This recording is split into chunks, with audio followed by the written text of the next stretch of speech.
عنده 24 سنة واتقال بقى حارس مرمى بالواسطة، ولكن لما بتجيله الفرصة بيستغلها أحسن استغلال ويثبت نفسه علشان هو مصطفى شوبير، مش بس ابن أحمد شوبير وزي ما بيقولوا ابن الوز عوام.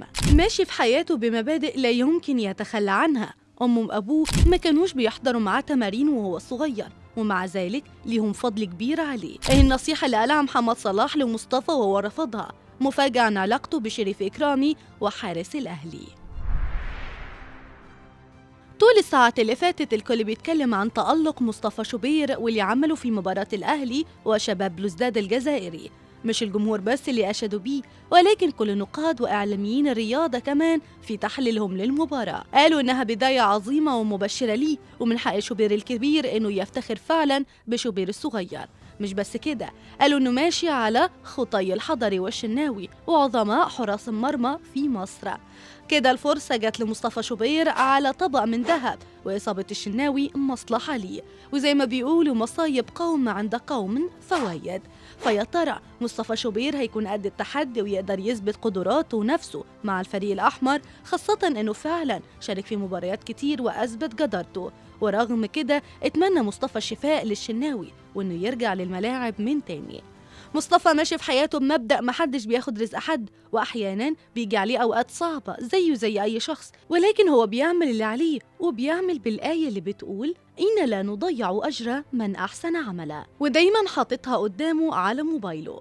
هو كان على وشك الاحتراف في هولندا في 2016، وده اللي أكده شوبير ووالده في لقاء ليه، وقال إنه سافر وقتها هولندا لمدة أسبوع للاختبار بنادي إكسليسور والنادي الهولندي. اقتنع بقدرات مصطفى جدا وطلب ضمه، إلا أنه تمسك بشدة بالاستمرار في الأهلي لحبه الشديد للنادي.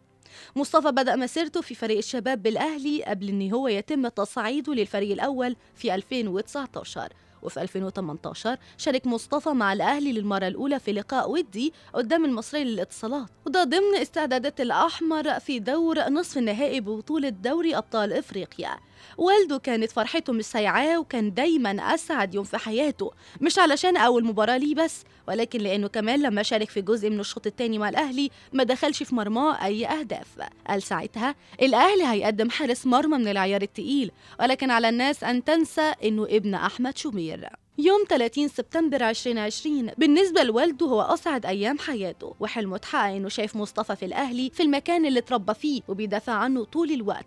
وقتها قال إنه رغم إنه كان عنده 20 سنة وما لعبش في أي مباراة من مارس 2019، ولكن ما تهزتش ثقته في نفسه، ومتوقع له إنه يبقى حارس مرمى الأهلي ومنتخب مصر.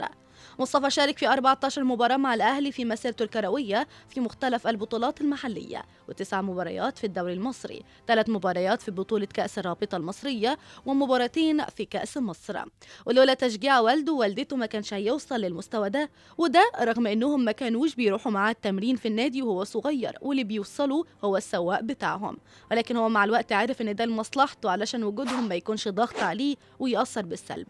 شوبير بيتعامل مع أولاده كصديق وقريب منهم جدا، وبيشاركهم كل قراراتهم، وكمان هم كمان بيعملوا معاه كده. فهو أب زي ما بيقول الكتاب، وداعم جدا لأولاده البنات والشباب. مصطفى من صغره معتمد على نفسه ومش بيتدخل والده في أي حاجة تخصه في الأهلي، وبيعتبروه مثله الأعلى في كل حاجة مش في الكرة بس.